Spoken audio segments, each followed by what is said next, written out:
आत्मानं भास्वन्तं वेदविग्रहं याज्ञवल्क्यं मुनिश्रेष्ठं जिष्णुं हरिहरप्रभं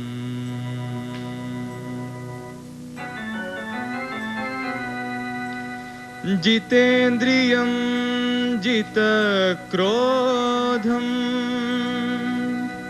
सदा ध्यानपरायणम्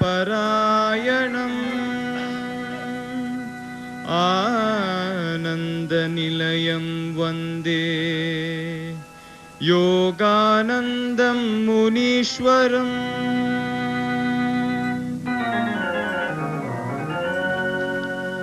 वेदान्तवेद्यं सकलागमग्नं दयासुधा सिन्धु श्रीमनन्तरूपम्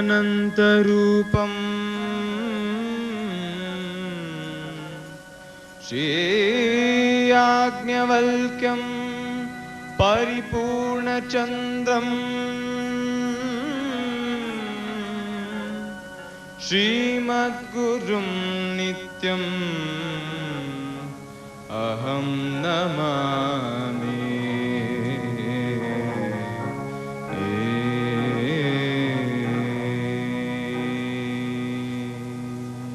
ಸುಮಾರು 5,000 ವರ್ಷಗಳ ಹಿಂದೆ, ಅಂದರೆ ದ್ವಾಪರ ಯುಗದ ಆದಿಭಾಗದಲ್ಲಿ, ಅಭೂಪರ್ವತದ ಈಶಾನ್ಯ ಭಾಗದಲ್ಲಿನ ಸರಸ್ವತಿ ನದಿ ತೀರದಲ್ಲಿ ಕುರು ಪಾಂಚಾಲ ಎಂಬ ಅವಳಿ ರಾಜ್ಯಗಳಿದ್ದು, ಅದರಲ್ಲಿನ ಚಮತ್ಕಾರಪುರದಲ್ಲಿ ದೇವರಾತನೆಂಬ ವೇದಶಾಸ್ತ್ರ ಪಾರಂಗತ ಆದರ್ಶ ಬ್ರಹ್ಮಚಾರಿ ಇದ್ದ.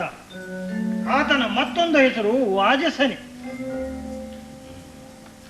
ಪಕ್ಕದ ವರ್ಧಮಾನಪುರದಲ್ಲಿ ಶ್ರೇಷ್ಠ ಋಷಿಗಳಾದ ಶಕಲರು ಆಶ್ರಮವಾಸಿಗಳಾಗಿದ್ದರು. ಅವರಿಗೆ ಸುನಂದೆ ಮತ್ತು ವೈಶಂಪಾಯನ ಎಂಬ ಇಬ್ಬರು ಮಕ್ಕಳಿದ್ದರು. ಹೆಣ್ಣು ಮಗಳಾದ ಸುನಂದೆಯನ್ನು ದೇವರಾತರಿಗೆ ವಿವಾಹ ಮಾಡಿಕೊಡಲಾಯಿತು.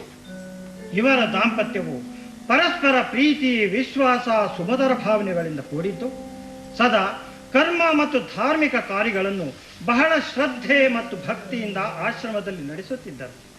ಆದರೆ ಈ ದಂಪತಿಗಳಿಗೆ ಬಹಳ ಕಾಲ ಮಕ್ಕಳಾಗಿರಲಿಲ್ಲ. ಅದಕ್ಕೆ ದೇವರಾತರು ಮನದಲ್ಲಿ ಮಹಾವಿಷ್ಣುವನ್ನು ಕುರಿತು ಧ್ಯಾನಿಸಿ 12 ವರ್ಷಗಳ ಕಾಲ ತಪಸ್ಸು ಮಾಡಿದರು. ಆಗ ಸಾಕ್ಷಾತ್ ಮಹಾವಿಷ್ಣು ಪ್ರತ್ಯಕ್ಷನಾಗಿ, ಪ್ರಿಯ ದೇವರಾತ, ನಾನು ನಿನ್ನ ಮಗನಾಗಿ ಜನಿಸಿ ಜಗತ್ತಿಗೆ ಅವಶ್ಯಕವಾದ ಜ್ಞಾನಕಾಂಡವನ್ನು ನೀಡಿ ಪ್ರಸಾರ ಮಾಡುವೆ ಎಂದು ಹೇಳಿ ಅದೃಶ್ಯನಾದ. ಕಾಲಕ್ರಮೇಣ ತುಂಬ ಗರ್ಭಿಣಿ ಸುನಂದಿಯನ್ನು ಕಂಡ ದೇವರಾತರಿಗೆ ಈ ಎಲ್ಲಿಲ್ಲದ ಆನಂದ.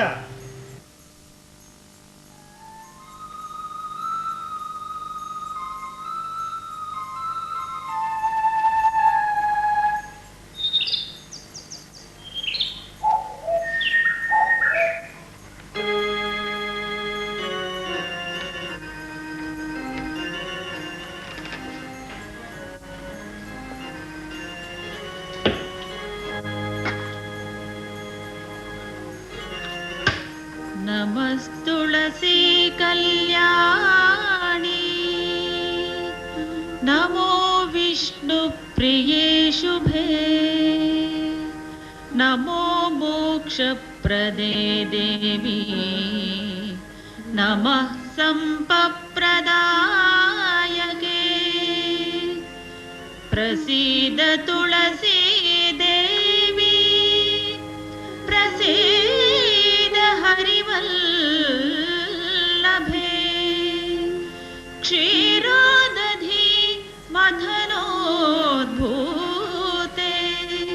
तुलसी त्वां नमाम्यहम् तुलसी त्वां नमाम्यहम् तुलसी त्वां नमाम्यहम् तुलसी त्वां नमाम्यहम्। ಸಾವಕಾಶ ಸಾವಕಾಶ ಸುನಂದೆ, ಈ ಸಮಯದಲ್ಲಿ ಆಯಾಸ ಸಲ್ಲದು. ಬಾ, ಕುಳಿತುಕೋ. ಸ್ವಾಮಿ, ನಿನ್ನೆ ನಾನು ಒಂದು ವಿಚಿತ್ರವಾದ ಸ್ವಪ್ನವನ್ನು ಕಂಡೆ. ಸ್ವಪ್ನವೇ? ಏನದು? ಹೊಳೆಯ ತೀರದಲ್ಲಿದ್ದ ಆಶ್ರಮದಿಂದ ಬಿಳಿ ಉಡುಪು ಧರಿಸಿದ ಸಾಧುವೊಬ್ಬರು ಜ್ಯೋತಿಯ ರೂಪದಲ್ಲಿ ನನ್ನ ಗರ್ಭವನ್ನು ಪ್ರವೇಶಿಸಿದರು. ಇದೇನು ಆಶ್ಚರ್ಯ ಸುಮಂದೆ! ನಾನೂ ಸಹ ಅದೇ ಸ್ವಪ್ನವನ್ನು ಕಂಡೆ. ಮಕ್ಕಳಾಗಲು ನಾವು ಮಾಡಿದ ತಪಸ್ಸಿನ ಸತ್ಫಲವೇ ಈ ಶುಭ ಸೂಚಕ ಸ್ವಪ್ನ. ಅಂದರೇನು ಸ್ವಾಮಿ? ಅಂದರೆ ವೇದಗಳಲ್ಲಿನ ಜ್ಞಾನ ಮಾರ್ಗ ಕರ್ಮ ಮಾರ್ಗಗಳನ್ನು ಜಗತ್ತಿಗೆ ಅರ್ಥವಾಗುವಂತೆ ಸಾರುವ ಓರ್ವ ಮಹಾಪುರುಷ ದೈವಾಂಶ ಸಂಭೂತ ನಮ್ಮ ಮಗನಾಗಿ ಜನಿಸುವುದು. ಧನ್ಯಳಾದೆ ಸ್ವಾಮಿ, ಧನ್ಯಳಾದೆ. ಅಂತಹ ಮಗನನ್ನು ಪಡೆಯುವ ನಾವೇ ಧನ್ಯರು. ಸಾವಕಾಶ. ಪರಿಚಾರಿಕೆ, ಪರಿಚಾರಿಕೆ, ಎಲ್ಲಿ? ಯಾರಿದ್ದೀರಿ? ಬಾ, ಸಾವಕಾಶ, ಸಾವಕಾಶ ಸುಮ್ಮನೆ. ಪರಿಚಾರಿಕೆ, ಒಳಗೆ ಕರೆದುಕೊಂಡು ಹೋಗು. ಸಾವಕಾಶ ಸುಮ್ಮನೆ, ಸಾವಕಾಶ.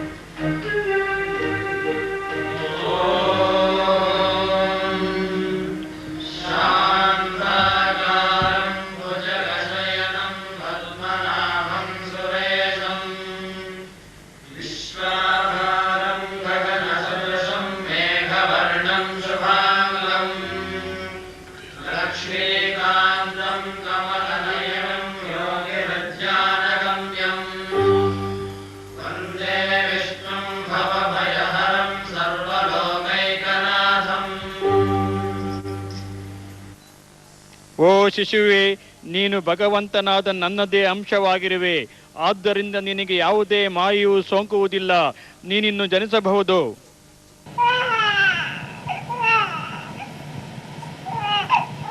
ಇಂದು ಕಾರ್ತಿಕ ಶುದ್ಧ ಸಪ್ತಮಿ, ಶತಭಿಷ ನಕ್ಷತ್ರ. ಒಳ್ಳೆಯದೇ ಆಯಿತು. ದೇವಿ, ಗರ್ಭನಾಳಛೇದಕ್ಕಿಂತ ಮುಂಚೆ ಶಿಶುವಿಗೆ ಮೇಧಾಚರಣ ಸಂಸ್ಕಾರ ಆಗಬೇಕಾಗಿದೆ. ತಾಯಿ ಮಗು ಬಿಟ್ಟು ಬೇರೆ ಯಾರೂ ಇರಬಾರದು, ತಿಳಿಯುತ್ತಲ್ಲ? ಪರಿಚಾರಿಕೆ, ಸ್ವಲ್ಪ ಕಾಲ ಹೊರಗೆ ಇದ್ದು ಬಾ.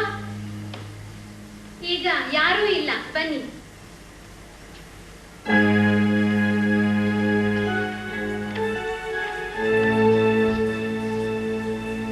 ಇಂದ್ರನು, ದೇವಿ ಸರಸ್ವತಿಯು ನಿನಗೆ ಮೇಧೆಯನ್ನು ಕರುಣಿಸಲಿ.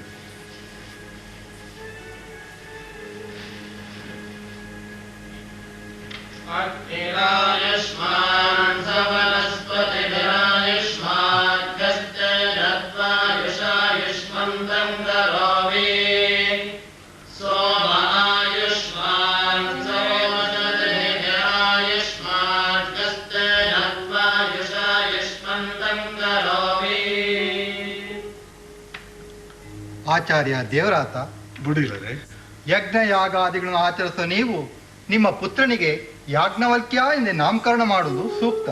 ಅಗತ್ಯವಾಗಿ ಬುಡಿಲರೆ, ತಮ್ಮ ಮನೋವಿಲಾಸ ಇದ್ದಂತೆ ಆಗಲಿ. ಜನಿಸಿದ ಶಿಶುವಿಗೆ ಯಾಜ್ಞವಲ್ಕೆಂದು ನಾಮಕರಣ ಮಾಡಿದ ಮೇಲೆ ಉಪನಯನ ಸಂಸ್ಕಾರದ ನಂತರ ದೇವರಾತರಿಗೆ ಕುಮಾರ ಯಾಜ್ಞವಲ್ಕನಿಗೆ ಚತುರ್ವೇದಗಳನ್ನು ಅಭ್ಯಾಸ ಮಾಡಿಸಬೇಕೆಂಬ ಹಂಬಲ. ಇದನ್ನರಿದ ಕುಮಾರ ಯಾಜ್ಞವಲ್ಕನು ಋಗ್ವೇದವನ್ನು ಭಾಸ್ಕರ ಮುನಿಗಳಿಂದ, ಸಾಮವೇದವನ್ನು ಜೈಮುನಿಗಳಿಂದ ಹಾಗೂ ಅಥರ್ವಣ ವೇದವನ್ನು ಅರುಣಗಳಿಂದ ಕಲಿತು ಪ್ರಾವೀಣ್ಯತೆಯನ್ನು ಪಡೆದರು. ವೇದವ್ಯಾಸರು ಈ 3 ವೇದಗಳಲ್ಲಿ ಯಾಜ್ಞವಲ್ಕ್ಯರಿಗೆ ಇನ್ನೂ ಹೆಚ್ಚಿನ ತರಬೇತಿ ನೀಡಿ ತ್ರಿವೇದಿಗಳನ್ನಾಗಿಸಿದರು. ಗುಡಿಲರಲ್ಲಿ ಚರ್ಚಿಸಿದಂತೆ ಯಾಜ್ಞವಲ್ಕ್ಯರನ್ನು ಯಜ್ಞ ಯಾಗಾದಿಗಳನ್ನು ವಿವರಿಸುವ ಯಜುರ್ವೇದದ ಅಧ್ಯಯನಕ್ಕಾಗಿ ವೈಶಂಪಾಯನರಿಗೆ ಒಪ್ಪಿಸಲು ದೇವರಾತರು ತೀರ್ಮಾನಿಸಿ ಪತ್ನಿ ಸುನಂದೆಯ ಸಮೇತ ಆಶ್ರಮಕ್ಕೆ ತೆರಳುತ್ತಾರೆ.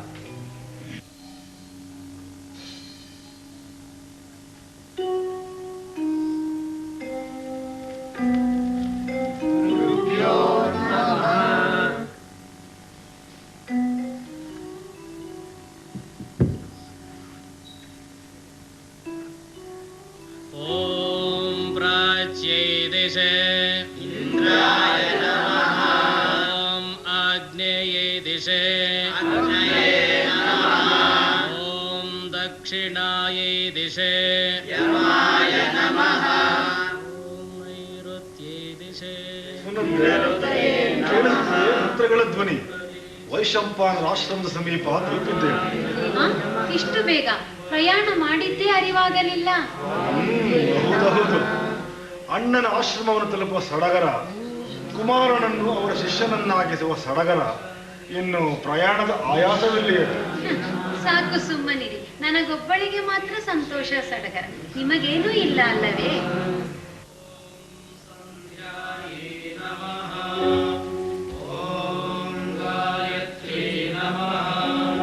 ಮಹರ್ಷಿ ಪೂಜ್ಯ ವೈಶಂಪಾಯನರಿಗೆ ಪ್ರಣಾಮಗಳು. ನಿಮಗೆ ಮಂಗಳವಾಗಲಿ. ಕುಳಿತುಕೊಳ್ಳಿ.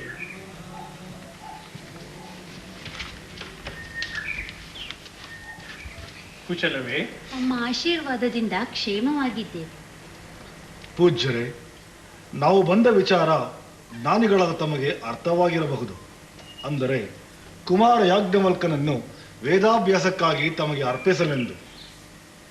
ತಮ್ಮ ಆಗಮನದಿಂದ ಈ ಆಶ್ರಮಕ್ಕೆ ಮತ್ತಷ್ಟು ಮೆರುಗು ಬಂದಿದೆ.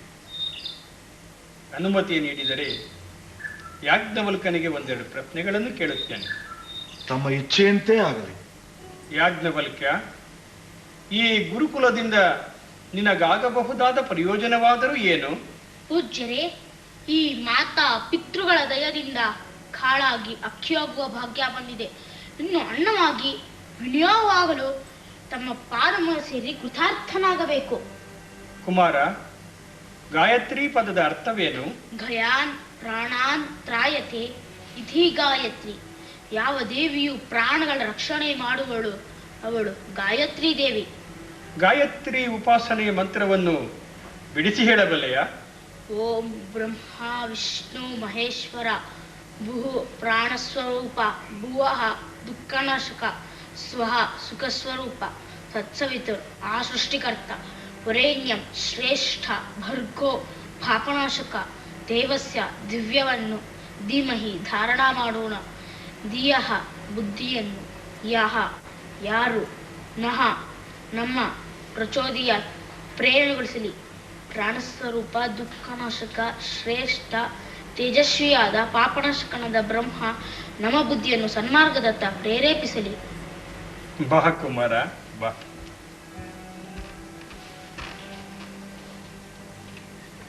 ನಿನಗೆ ಉತ್ತಮ ಶಿಷ್ಯ ಸ್ಥಾನ ಲಭಿಸುವ ಯೋಗ ಬಂದಿದೆ. ಉತ್ತಮೋತ್ತಮವಾದ ಜ್ಞಾನ ಲಭಿಸಲಿ. ಧನ್ಯೋಸ್ಮಿ ಗುರುದೇವ, ಧನ್ಯೋಸ್ಮಿ. ಕೌಶಿಕ ವಿಶ್ವಾಮಿತ್ರ ಅಗಮರ್ಷಣೇತಿ ತ್ರಯಾರ್ಷಿಯಃ ಕೌಶಿಕ ಗೋತ್ರೋದ್ಭವಸ್ಯ ಯಾಜ್ಞವಲ್ಕ್ಯ ಅಹಂಬೋ ಅಭಿವಾದಯಾಮಿ. ದೀರ್ಘಾಯುಷ್ಮಾನ್ ಭವ. ಪೂಜ್ಯರು ಒಂದನ್ನು ಕರುಣಿಸಬೇಕು. ಕುಮಾರನು ಯಾವ ವಿಷಯದಲ್ಲಿಯೂ ಅವಿಧೇಯನಾಗಿಲ್ಲ. ಆದರೆ ಸಂಗೀತದ ಮೇಲೆ ಅವನಿಗೆ ಅಪಾರ ಹುಚ್ಚು. ಇರಲಿ ಬಿಡಿ, ಅದೇನು ದೊಡ್ಡದಲ್ಲ. ಅದನ್ನು ನಾದಯೋಗವಾಗಿ ತಿದ್ದಿಕೊಟ್ಟರಾಯಿತು. ನಾನೊಂದು ಹೇಳಬೇಕಾದ್ದು. ಹೇಳಬಹುದು. ತಂದೆ ತಾಯಿಯನ್ನು ಬಿಟ್ಟು ಇರುವ ಈ ಕುಮಾರನಿಗೆ ನೀವೇ ತಂದೆ ತಾಯಿಯಾಗಿ ಕಾಪಾಡಬೇಕು. ಯಾಜ್ಞವಲ್ಕ್ಯ, ನಿನ್ನ ಮಾತಾಪಿತೃಗಳು ಹೇಳಿದ ಮಾತುಗಳನ್ನು ಕೇಳಿದೀಯಾ?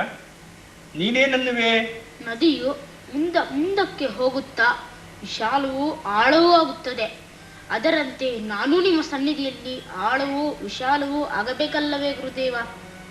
ಈಗ ನೀವೇನೆನ್ನುವಿರಿ? ಈ ಆಶ್ರಮದಲ್ಲಿರುವ ಶಿಷ್ಯರೆಲ್ಲರೂ ನಮ್ಮ ಮಕ್ಕಳಂತೆ ಅವರ ಮನನೋಯದಂತೆ ವ್ಯಥೆ ಪಡದಂತೆ ನೋಡಿಕೊಳ್ಳುವುದು ನಮ್ಮ ಕರ್ತವ್ಯ. ಚಿಂತಿಸಬೇಡಿ. ಕೃತಾರ್ಥರಾದೆವು. ನಿಮ್ಮ ಆಶೀರ್ವಾದವೇ ಇವನಿಗೆ ರಕ್ಷಾ ಕವಚ. ಸುನಂದೆ, ನಾವಿನ್ನು ಹೋಗಿ ಬರುತ್ತೇವೆ ಪೂಜ್ಯರೇ.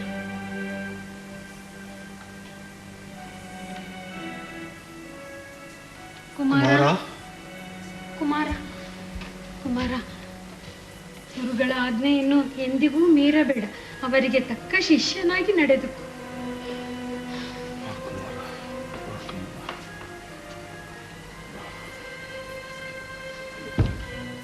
ದೀರ್ಘಾಯುಷ್ಮಾನ್ ಭವ.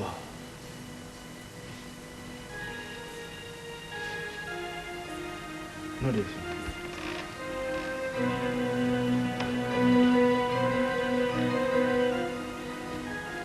ವೈಶಂಪಾಯನರ ಶಿಷ್ಯ ಸಮೂಹದಲ್ಲಿ ಯಾಜ್ಞವಲ್ಕರದೇ ಎದ್ದು ಕಾಣುವ ವ್ಯಕ್ತಿತ್ವ.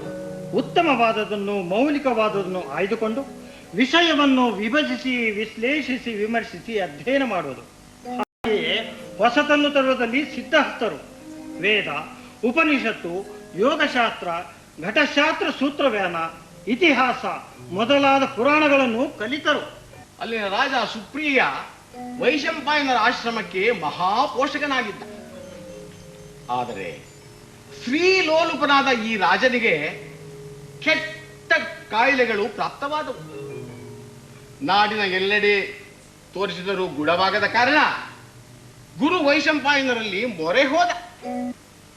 ಗುರುಗಳು ಶಾಂತಿಕರ್ಮ ಮಾರ್ಗ ಅನುಸರಿಸಿ ಪ್ರತಿದಿನ ಒಬ್ಬೊಬ್ಬ ಶಿಷ್ಯರಿಂದ ಪ್ರಾಯಶ್ಚಿತ್ತ ಶಾಂತಿಕರ್ಮ ಮಾಡಿಸಿ ತೀರ್ಥ ಪ್ರಸಾದವನ್ನು ರಾಜನಿಗೆ ಕಳಿಸುವ ವ್ಯವಸ್ಥೆ ಮಾಡಿದರು. ಯಾಜ್ಞವಲ್ಕ್ಯರ ಸದ್ದಿಯೂ ಬಂದಿತು. ಅಂತೆಯೇ ಅವರು ಶಾಂತಿಕರ್ಮ ಮಾಡಿ ತೀರ್ಥ ಪ್ರಸಾದವನ್ನು ತೆಗೆದುಕೊಂಡು ರಾಜನ ಬಳಿಗೆ ಹೋದರು. ಈ ಹಿಂದೆ ರಾಜ ಆಶ್ರಮದ ವಿದ್ಯಾರ್ಥಿಗಳಿಂದ ಸಾಕಷ್ಟು ಬಾರಿ ತೀರ್ಥ ಪ್ರಸಾದ ಸೇವಿಸಿದ್ದರೂ ರೋಗ ವಾಸಿಯಾಗಿರಲಿಲ್ಲ. ರಾಜನಿಗೆ ಬೇಸರವಾಗಿತ್ತು. ಯಾಜ್ಞವಲ್ಕ್ಯರು ತಂದಿರುವ ತೀರ್ಥ ಪ್ರಸಾದವು ಹಾಗೆಯೇ ಇರಬಹುದೆಂದು ಭಾವಿಸಿದ.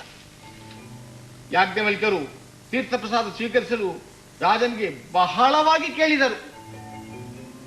ರಾಜನಿಗೆ ಕೋಪವಂತೂ. ನೀನು ಮಹಾಕರ್ಮಿಷ್ಠನಾಗಿದ್ದರೆ ನೀನು ತಂದಿರುವ ತೀರ್ಥ ಪ್ರಸಾದವನ್ನು ಈ ಮರದ ಕಬ್ಬದ ಮೇಲೆ ಪ್ರಯೋಗಿಸಿ ಅದರ ಶಕ್ತಿ ಸಾಮರ್ಥ್ಯವನ್ನು ತೋರಿಸು ಎಂದು ಆಜ್ಞಾಪಿಸಿದರು. ಯಾಜ್ಞವಲ್ಕರು ಅದರಂತೆಯೇ ಮಾಡಿ ಹಿಂದಿರುಗಿ ನೋಡದೆ ಹೊರಟು ಹೋದರು. ಕೂಡಲೇ ಅದು ಹಸಿರು ಗಿಡವಾಗಿ ಪರಿವರ್ತನೆಯಾಯಿತು. ಅದನ್ನು ಕಂಡ ರಾಜನು ಬೆರಗಾಗಿ ವೈಶಂಪಾಯನರ ಬಳಿ ಬಂದು ಮತ್ತೊಮ್ಮೆ ಅದೇ ವಿದ್ಯಾರ್ಥಿಯಿಂದ ಪ್ರಾಯಶ್ಚಿತ್ತ ಕರ್ಮವನ್ನು ಮಾಡಿಸಿ ತೀರ್ಥ ಪ್ರಸಾದವನ್ನು ಕಳಿಸಬೇಕೆಂದು ಕೇಳಿದರು. ಆದರೆ ಯಾಜ್ಞವಲ್ಕರು ಮತ್ತೊಮ್ಮೆ ತೀರ್ಥ ಪ್ರಸಾದ ಮಾಡಲು ನಿರಾಕರಿಸಿದರು. ಆಗ ವೈಶಂಪಾಯನರು ಯಾಜ್ಞವಲ್ಕರನ್ನು ಕುರಿತು,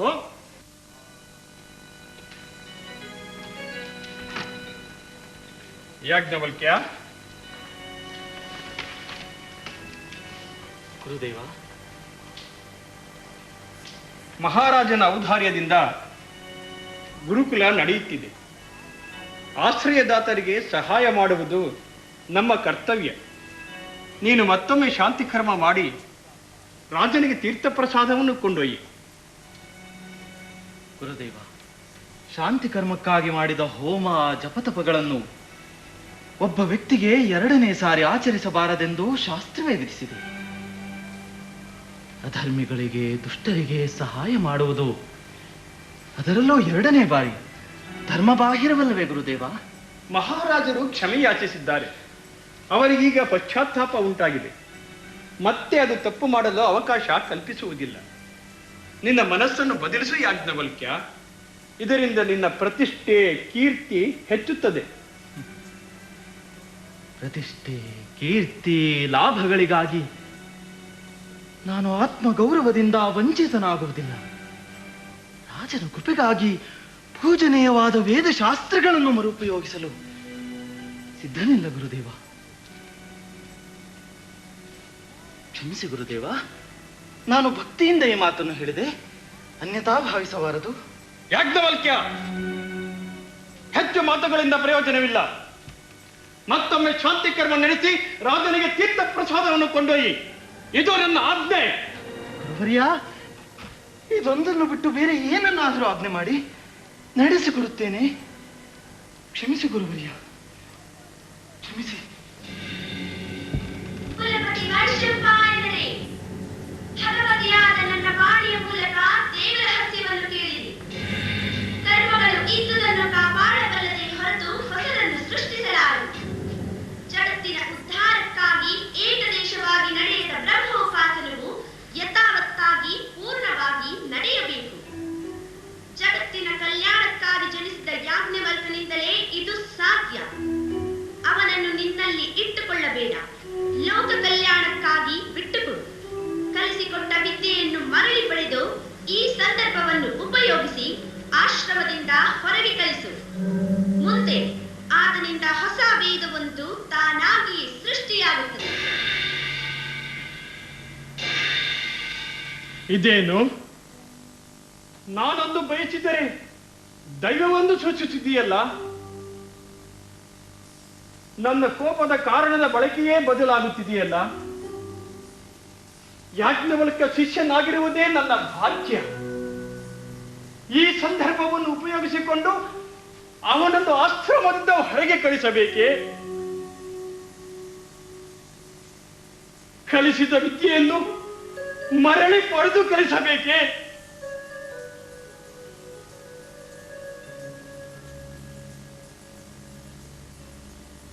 ಆದರೆ ಏನು ಮಾಡುವುದು? ಎಲ್ಲವೂ ದೈವೇಚ್ಛೆ ಇದ್ದಂತಾಗಲಿ.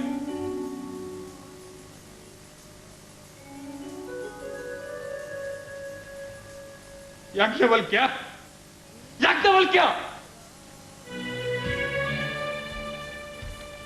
ಗುರುದೇವ, ನನ್ನ ಆಜ್ಞೆಯನ್ನು ಪಾಲಿಸಿದವರಿಗೆ ಇಲ್ಲಿ ಅವಕಾಶವಿಲ್ಲ. ನೀನು ಈ ಆಶ್ರಮದಿಂದ ಬಿಟ್ಟು ಹೊರಗೆ ಹೋಗು. ಗುರುವರ್ಯ,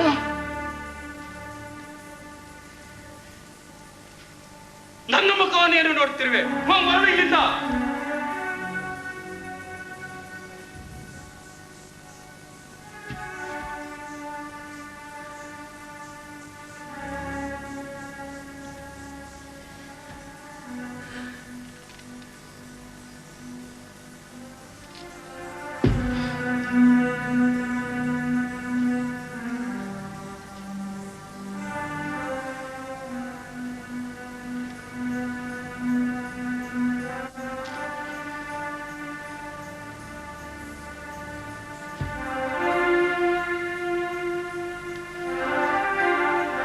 ನಿಲ್ಲು.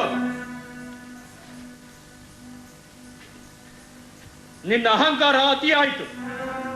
ನೀನು ಇಲ್ಲಿಂದ ಹೋಗುವ ಮುನ್ನ ನನ್ನಿಂದ ಕಲಿತ ವಿದ್ಯೆಯನ್ನ ಹಿಂತಿರುಗಿಸಿ ಹೋಗು. ಪೂಜ್ಯರೇ, ನಂತರ ವಿವರಿಸುತ್ತೇನೆ.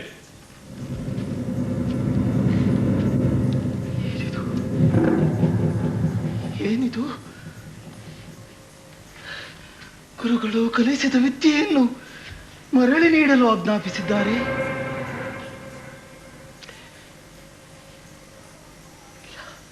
ಇಲ್ಲ, ಇದರಲ್ಲೇನೋ ತರ್ಕಾತೀತವಾದದ್ದು ಇರಲೇಬೇಕು.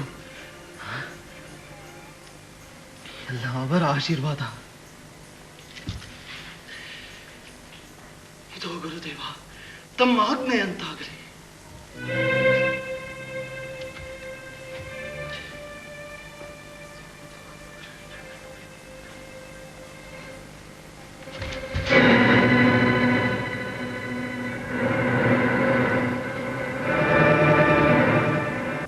ಅಪಸ್ತಂಭ, ಬೋಧಾಯನ, ಬನ್ನಿ. ಪೂಜ್ಯ ವೇದವ್ಯಾಸರಿಗೆ ಪ್ರಣಾಮಗಳು. ಬೆಂಕಿಯ ಕೆಂಡವನ್ನು ಸ್ವೀಕರಿಸುವ ಸಾಮರ್ಥ್ಯದ ತಿತ್ತಿರಿ ಪಕ್ಷಿಗಳಾಗಿ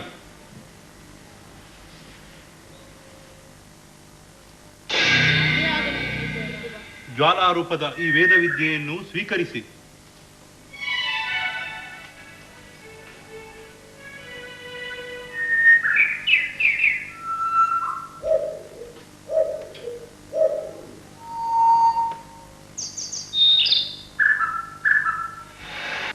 ಮುಂದೆ ಇದು ತೈತ್ತರಿಯ ಶಾಖೆಗಳೆಂದು ಪ್ರಸಿದ್ಧವಾಗಲಿ.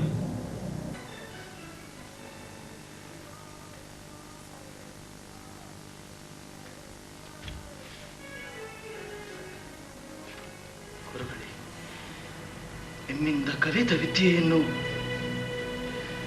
ನಿಮಗೆ ಹಿಂತಿರುಗಿಸಿದ್ದೇನೆ. ಇದಕ್ಕಿಂತಲೂ ಹೆಚ್ಚಿನ ವಿದ್ಯೆಯನ್ನು ಲೋಕ ಕಲ್ಯಾಣಕ್ಕಾಗಿ ಪಡೆಯುವ ಭಾಗ್ಯ ನನ್ನದಾಗಲಿ. ನಾನಿನ್ನು ಬರುತ್ತೇನೆ.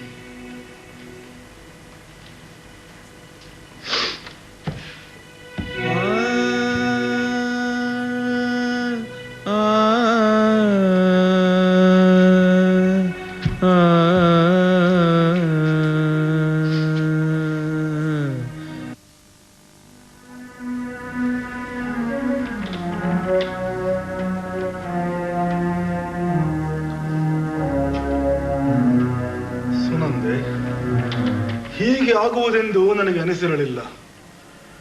ವೈಶಂಪಾಯನರ ಆಶ್ರಮದ ಶಿಷ್ಯ ಮಂಡಳಿಯಲ್ಲಿ ಇವನನ್ನು ಬಿಟ್ಟರೆ ಇನ್ನಿಲ್ಲ ಎಂದು ಅನ್ನಿಸಿಕೊಳ್ಳುತ್ತಿದ್ದ ನಮ್ಮ ಕುಮಾರ ಯಾಜ್ಞವಲ್ಕ್ಯ ಗುರುಗಳ ಕೋಪಕ್ಕೆ ಗುರಿಯಾಗಿದ್ದಾನೆ ಎಂದರೆ ಇದರಲ್ಲೇನೋ ರಹಸ್ಯ ಇರಲೇಬೇಕು. ಸುಪ್ರಿಯ ರಾಜನ ರೋಗ ನಿವಾರಣೆಗೆ ಪ್ರಾಯಶ್ಚಿತ್ತ ಕರ್ಮ ಮತ್ತೆ ಮಾಡಿ ತೀರ್ಥ ಪ್ರಸಾದ ನೀಡಲಿಲ್ಲ ಎಂದ ಮಾತ್ರಕ್ಕೆ ಇಷ್ಟೊಂದು ಕೋಪವೇ? ಕೊಟ್ಟ ವಿದ್ಯೆಯನ್ನು ಮರಳಿ ಪಡೆದು ಗುರುಕುಲದಿಂದಲೇ ಹೊರಹಾಕುವಷ್ಟು ಕೋಪ ಬರಬೇಕೆ?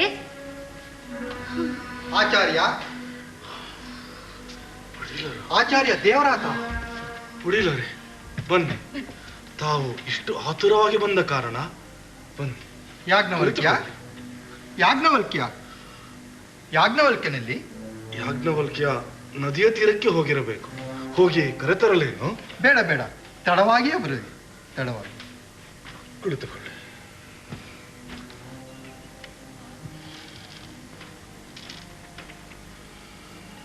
ತಾವು ಕುಮಾರನ ವಿಷಯವಾಗಿ ಚಿಂತಿಸುತ್ತಿರುವಿರಿ ಅಲ್ಲವೇ? ಹೌದು.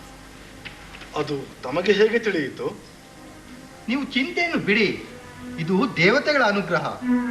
ಅತ್ತ ಕಡೆ ಗುರುಗಳು, ಇತ್ತ ಕಡೆ ಶಿಷ್ಯ, ಇಬ್ಬರನ್ನು ಆಡಿಸುವುದು ಆ ದೇವತೆಗಳೇ. ಅಂದರೇನು ಪೂಜ್ಯರೇ?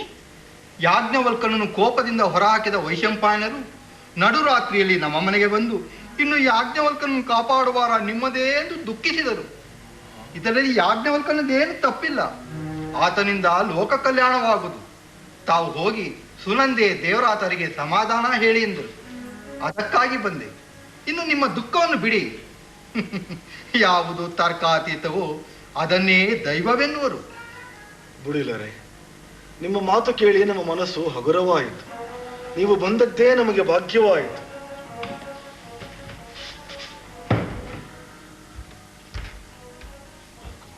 ಪೂಜ್ಯರಿಗೆ ಪ್ರಣಾಮಗಳು. ಬಾ ಯಾಜ್ಞವಲ್ಕ್ಯ, ಇಷ್ಟು ಹೊತ್ತು ನಿನ್ನ ವಿಷಯವೇ ಆಗಿತ್ತು. ಮುಂದೇನು ಮಾಡಬೇಕೆಂದ್ರಿವೆ? ಗುರುಕುಲದಿಂದ ದೈವವು ನನ್ನನ್ನು ಹಿಂದಕ್ಕೆ ಕರೆತಂದಿದೆ. ಕರ್ಮಠರಾದ ತಂದೆಯವರ ಮನಸ್ಸನ್ನು ನೋಯಿಸದ ಹಾಗೆ ಬ್ರಾಹ್ಮಣ್ಯವನ್ನು ಪಡೆಯಬೇಕು. ಹಾಗೂ ಗುರುಗಳಿಗೆ ಹಿಂತಿರುಗಿಸಿದ ವಿದ್ಯೆಗಿಂತಲೂ ಉತ್ಕೃಷ್ಟವಾದ ವೇದವನ್ನು ಪಡೆಯಬೇಕು. ನಂತರ ಬ್ರಹ್ಮ ವಿದ್ಯೆಗೆ ತಿರುಗಬೇಕು. ಯಜ್ಞಯಾಗಾದಿ ಕರ್ಮ ಕಾರ್ಯಗಳನ್ನು ಬಿಡುವುದಿಲ್ಲ. ಅಗ್ನಿ, ವಾಯು ಹಾಗೂ ಗಾಯತ್ರಿಯ ಆರಾಧನೆಯನ್ನೂ ಬಿಡುವುದಿಲ್ಲ. ಆಚಾರ್ಯರೇ, ಹಿಂದೆ ತಾವು ಕುಮಾರನು ನನ್ನ ಯಜ್ಞಯಾಗಾದಿಗಳಿಗೆ ಉತ್ತರಾಧಿಕಾರಿಯಾಗದೆ ಬ್ರಹ್ಮಜ್ಞಾನದ ಕಡೆಗೆ ತಿರುಗಿದರೆ ಹೇಗೆ ಎಂದು ಸಂಶಯ ಪಟ್ಟಿದ್ದಿರಿ. ಈಗ ಕುಮಾರನ ಮಾತಿನಿಂದ ಸಂಶಯ ಪರಿಹಾರವಾಗಿರಬಹುದಲ್ಲವೇ? ನಿಜ, ಅದು ಈಗ ಪರಿಹಾರವಾಗಿದೆ. ಯಾಜ್ಞವಲ್ಕ್ಯ, ನೀನು ಹೇಳಿದ್ದು ಸರಿಯಾಗಿಯೇ ಇದೆ. ಸರ್ವಶಕ್ತನಾದ ಭಗವಂತನು ನಿನಗೆ ಸಂಹಿತೆ, ಬ್ರಾಹ್ಮಣ್ಯ, ಉಪನಿಷತ್ತುಗಳನ್ನು ಕರುಣಿಸಲಿ. ಆದರೆ ನಾನು ಪಡೆದ ಬ್ರಹ್ಮವಿದ್ಯೆಯು ಉಪನಿಷತ್ತಾಗಬೇಕು. ಅಂದರೆ ನಾನು ಉಪನಿಷತ್ತಿನ ದೃಷ್ಟಾರನಾಗಬೇಕು ಗುರುದೇವ. ಭಲೆ ಯಾಜ್ಞವಲ್ಕ್ಯ, ಸಾಧು ಸಾಧು. ಆಚಾರ್ಯರೇ, ತಾಯಿ ಸುನಂದೆ ಕೇಳಿದಿರಾ? ಇದು ಯಾಜ್ಞವಲ್ಕ್ಯನ ಮನೋನ್ನತಿಯ ಮಾತು. ಹಾಗೇ ಆಗಲಿ ಯಾಜ್ಞವಲ್ಕ್ಯ. ನಿನ್ನ ಚರಿತ್ರೆಯೇ ಒಂದು ಉಪನಿಷತ್ತಾಗಲಿ.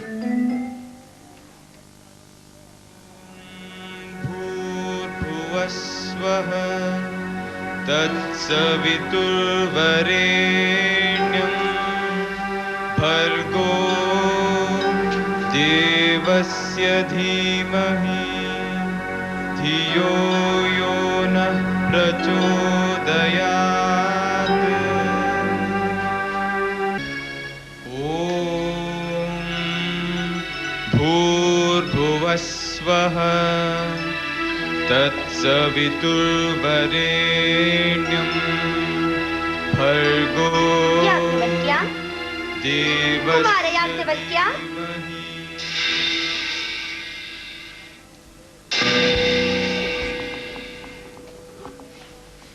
ದೇವಿ, ಜಗನ್ಮಾತೆ, ಭಗವತಿ, ವೇದಮಾತೆ, ನಿಮ್ಮ ದಿವ್ಯ ದರ್ಶನದಿಂದ ಧನ್ಯನಾದೆ ತಾಯಿ, ಧನ್ಯನಾದೆ. ಯಜ್ಞೇಶ್ವರ, ಅಗ್ನಿ, ವಾಯುಗಳ ಕೃಪೆ ಪಡೆದು ಮಾಡಿದ ಈ ನಿನ್ನ ತಪಸ್ಸಿನಿಂದ ಸಂತೃಪ್ತಳಾಗಿರುವೆ. ನಿನ್ನ ತಪಸ್ಸಿನ ಉದ್ದೇಶವೇನು ಯಾಜ್ಞವಲ್ಕ್ಯ?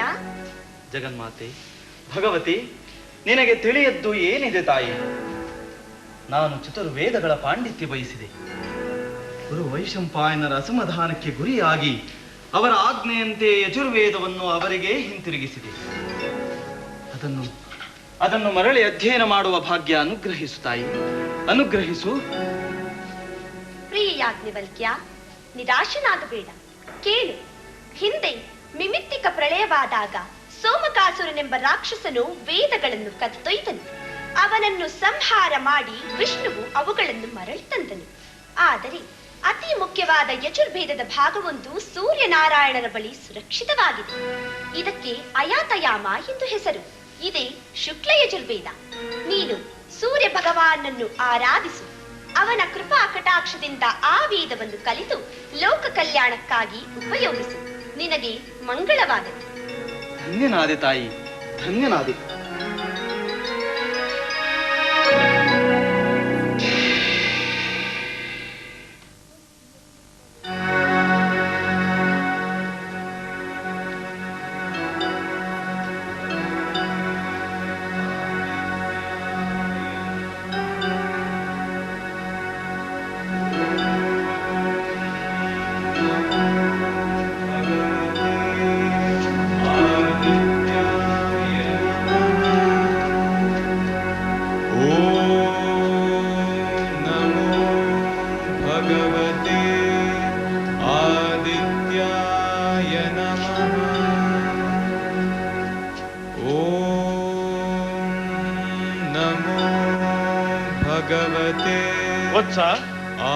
ಯಾಜ್ಞವಲ್ಕ್ಯ, ದೇವಾ, ಸೂರ್ಯ ಭಗವಾನ್, ಕೃತಾರ್ಥನಾದೆ ದೇವ, ಕೃತಾರ್ಥನಾದೆ. ಯಾಜ್ಞವಲ್ಕ್ಯ, ನಿನ್ನ ತಪಸ್ಸು ಸಂತಸ ತಂದಿದೆ. ನಿನಗೇನು ಬರಬೇಕು ಕೇಳು ಕಂದ. ದೇವ, ನಾವೆಷ್ಟೇ ಆದರೂ ಮಾನವರು. ಮನಸ್ಸು ಏನನ್ನು ಬೇಕಾದರೂ ಕೇಳಿಬಿಡುತ್ತದೆ. ಲೋಕ ಕಲ್ಯಾಣಕ್ಕಾಗಿ ಬೇಕಾದುದನ್ನು ನೀವೇ ಕರುಣಿಸಿ. ಭಲೇ ಭಲೇ ಯಾಜ್ಞವಲ್ಕ್ಯ, ನಮ್ಮ ಮಂತ್ರವನ್ನು ನಮಗೇ ತಿರುಗಿಸಿದೆ. ವರ ಕರುಣಿಸುವ ಭಾರ ನಮ್ಮ ಮೇಲೇ ಹಾಕಿರುವೆ. ಯಾಜ್ಞವಲ್ಕ್ಯ, ನೀನು ಜನಿಸಿ ಬಂದ ಕಾರಣ ನನಗೆ ತಿಳಿದಿದೆ. ದೇವ, ಜಗತ್ತಿನ ದೈನಂದಿನ ಎಲ್ಲ ಆಗುಹೋಗುಗಳನ್ನು ಗಮನಿಸುತ್ತಿರುವ ನಿಮಗೆ ತಿಳಿಯದ್ದು ಏನಿದೆ? ಗಾಯತ್ರಿ ಮಾತೆಯ ಆದೇಶದಂತೆ ಶುದ್ಧ ಯಜುರ್ವೇದವನ್ನು ತಮ್ಮಿಂದ ಕಲಿಯುವ ಹಂಬಲದಿಂದ ನಿಮ್ಮನ್ನು ಆರಾಧಿಸಿದ್ದೇನೆ. ನನ್ನನ್ನು ಶಿಷ್ಯನನ್ನಾಗಿ ಸ್ವೀಕರಿಸಿ ಯಜುರ್ವೇದವನ್ನು ಅನುಗ್ರಹಿಸಲು ಪ್ರಾರ್ಥಿಸುತ್ತಿದ್ದೇನೆ. ಯಾಜ್ಞವಲ್ಕ್ಯ, ಗ್ರಹಾಧಿಪತಿಯಾದ ನನಗೆ ಸ್ವತಃ ಶ್ರೀಮನ್ನಾರಾಯಣನು ವಹಿಸಿರುವ ಒಂದು ಕರ್ತವ್ಯದಂತೆ ನಾನು ಈ ಜಗತ್ತಿಗೆ ಯಾವ ಅಡೆತಡೆಯೂ ಇಲ್ಲದೆ ಬೆಳಕನ್ನು ನೀಡುತ್ತಾ ಚಲಿಸುತ್ತಲೇ ಇರಬೇಕು. ನೀನು ನನ್ನ ಚಲನದ ವೇಗಕ್ಕೆ ಹೊಂದಿಕೊಂಡು ಚಲಿಸುವುದಾದರೆ ಮಾತ್ರ ನೀನು ನನ್ನಲ್ಲಿ ವೇದಾಧ್ಯಯನ ಮಾಡಲು ಸಾಧ್ಯ. ಸೂರ್ಯ ಭಗವಾನ್, ನಿಮ್ಮ ವೇಗದಲ್ಲಿ ನಾವು ಚಲಿಸುವುದಾದರೂ ಹೇಗೆ? ಇದಕ್ಕೆ ನೀವೇ ಪರಿಹಾರ ಸೂಚಿಸಬೇಕು. ಹಾಗಾದರೆ ನಿನಗೊಂದು ರಹಸ್ಯವನ್ನು ಹೇಳುವೆನು, ಕೇಳು. ಅದಕ್ಕೂ ಮೊದಲು ನೀನು ನಿನ್ನ ಬಾಯಿಯನ್ನು ತೆರೆ. ಮಾತೆ ಸರಸ್ವತೀ ದೇವಿಯ ರೂಪದಲ್ಲಿ ನನ್ನ ತೇಜಸ್ಸನ್ನು ನಿನ್ನಲ್ಲಿ ಪ್ರವೇಶಿಸುವಂತೆ ಮಾಡುತ್ತೇನೆ. ಆಗ ನಿನಗೆ ಶತಪಥ ಬ್ರಾಹ್ಮಣ ಗ್ರಂಥ ರಚಿಸುವ ಅರ್ಹತೆ ಪ್ರಾಪ್ತವಾಗುತ್ತದೆ.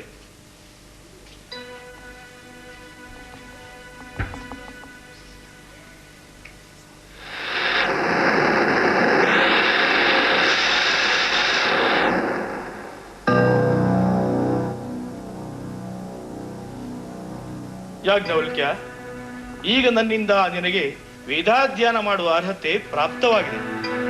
ಈಗ ನಿನಗೆ ನನ್ನ ವೇಗದಲ್ಲಿ ಚಲಿಸುವ ಅಶ್ವಗಳ ಅವಶ್ಯಕತೆ ಇದೆ. ಕೇಳು, ವಿಶ್ವಕರ್ಮನ ಮಗಳಾದ ಸಂಜ್ಞಾದೇವಿ ನನ್ನ ಪತ್ನಿ. ನನ್ನಲ್ಲಿರುವ ತೀವ್ರವಾದ ಶಾಖವನ್ನು ತಾಳದೆ ತನ್ನದೇ ಆದ ಪ್ರತಿರೂಪ ಸೃಷ್ಟಿಸಿ ಛಾಯಾದೇವಿ ಎಂಬ ಹೆಸರಿನಲ್ಲಿ ನನ್ನೊಂದಿಗೆ ಇರಲು ಹೇಳಿ ತವರು ಮನೆಗೆ ಹಿಂದಿರುಗಿದಳು. ಆದರೆ ಪತಿಯನ್ನು ತೊರೆದು ಬಂದ ಪತ್ನಿಯನ್ನು ತಂದೆಯಾದ ವಿಶ್ವಕರ್ಮನು ಸ್ವಾಗತಿಸಲಿಲ್ಲ. ಮರಳಿ ನನ್ನಲ್ಲೂ ಬರಲು ಇಚ್ಛಿಸದೆ ಸಂಜ್ಞೆಯು ಸಮುದ್ರ ಮಧ್ಯ ದ್ವೀಪದಲ್ಲಿ ಅಶ್ವರೂಪಿಣಿಯಾಗಿ ವಾಸಿಸುತ್ತಿದ್ದಳು. ಈ ವಿಷಯವನ್ನು ಛಾಯಾದೇವಿಯಿಂದ ತಿಳಿದ ನಾನು ಅಶ್ವರೂಪನಾಗಿ ಅವಳನ್ನು ಸಂಧಿಸಿ ಬರುತ್ತಿದ್ದೆ. ನಮ್ಮಿಂದ ಜನಿಸಿದ ಅಶ್ವಗಳು ಅತ್ಯಂತ ವೇಗವಾಗಿ ಚಲಿಸಬಲ್ಲವು. ನಾನು ಹೇಳಿ ಕಳಿಸಿದೆನೆಂದು ಹೇಳಿ ಅಶ್ವಗಳನ್ನು ಪಡೆದು ಬಾ, ನಿನಗೆ ಮಂಗಳವಾಗಲಿ.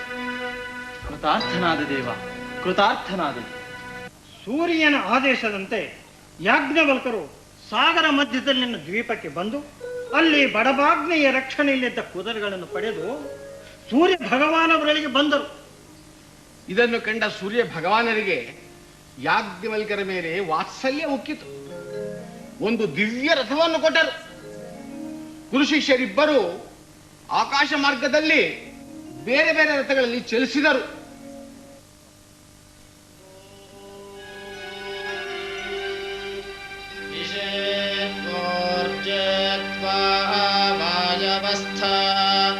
ದೇವೋ ವಸ್ಸವಿತಾ ಪ್ರಾರ್ಪಯತು ಶ್ರೇಷ್ಠತಮಾಯ ಕರ್ಮಾಣೇ ಅಗ್ನೇನ ಸುಮಥಾ ರಾಯೇ ಅಸ್ಮಾನ್ ವಿಶ್ವಾನಿ ದೇವವಯುನಾನಿ ವಿದ್ವಾನ್ ಯುಯೋಧ್ಯಸ್ಮಜ್ಜೋರಾಣಮೇನ ಭೂಯಿಷ್ಠಾನ್ ತೇನ ಮಾ ಭುಕ್ತಿಂ ವಿಧೇಮ.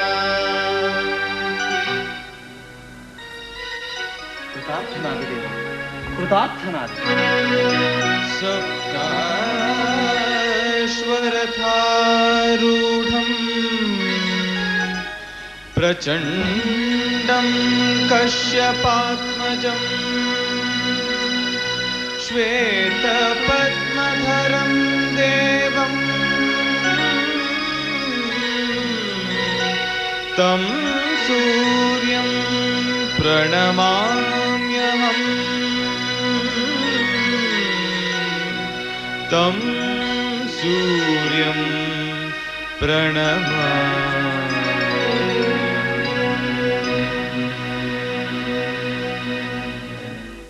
ಹೀಗೆ ಯಾಜ್ಞವಲ್ಕರು ಸೂರ್ಯನಾರಾಯಣನಿಂದ ಶುಕ್ಲ ಯಜುರ್ವೇದವನ್ನು ಪಡೆದು ಜಗತ್ತಿನ ಕಲ್ಯಾಣಕ್ಕಾಗಿ ನೀಡುತ್ತಾರೆ. ನಂತರದ ದಿನಗಳಲ್ಲಿ ಗೃಹಸ್ಥಾಶ್ರಮವನ್ನು ಸ್ವೀಕರಿಸಲು ಮಿಥಿಲೆ ಆಶ್ರಮದ ಮಹರ್ಷಿಯ ಮಗಳಾದ ಕಾತ್ಯಾಯನು ವಿವಾಹವಾಗಿ ಆದರ್ಶ ದಂಪತಿಗಳಾಗಿ ಜೀವನ ನಡೆಸತೊಡಗಿದರು. ಯಾಜ್ಞವಲ್ಕ್ಯಾಶ್ರಮದ ಮಹಾಪೋಷಕರಾದ ವಿದೇಹ ರಾಜ್ಯದ ಜನಕ ಮಹಾರಾಜರಿಗೆ ಯಾಜ್ಞವಲ್ಕ್ಯರನ್ನು ಕಂಡರೆ ಅತೀವ ಗೌರವ ಮತ್ತು ಭಕ್ತಿ ಇತ್ತು. ಯಾಜ್ಞವಲ್ಕ್ಯರ ಶಿಷ್ಯರಾಗುವ ಬಯಕೆಯೂ ಮೂಡಿತು. ಅದಕ್ಕಾಗಿ ಒಂದು ಯೋಜನೆಯನ್ನು ಮಾಡಿ ಬಹು ದಕ್ಷಿಣಾ ಯಾಗವನ್ನು ಕೈಗೊಂಡು ಪ್ರಾಂತ್ಯದ ಎಲ್ಲ ಋಷಿಗಳಿಗೂ ಮುನಿಗಳಿಗೂ ಆಹ್ವಾನವನ್ನು ಕಳಿಸುತ್ತಾರೆ. ಮುಂದೆ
ಪೂಜ್ಯ ಮಹಾಶ್ರೀಗಳೇ, ಸಭಾಸದರೇ, ನಮ್ಮದೊಂದು ಪ್ರಾರ್ಥನೆ, ಅನ್ಯಥಾ ಭಾವಿಸಬಾರದು.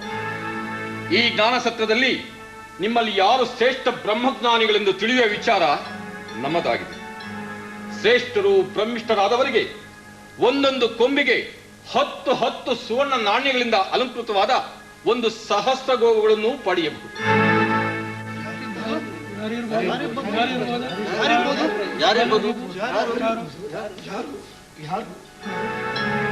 ನಿಮ್ಮಲ್ಲಿ ಶ್ರೇಷ್ಠರು ಬ್ರಹ್ಮಿಷ್ಠರಾದವರು ದಯಮಾಡಿ ಮುಂದೆ ಬನ್ನಿ.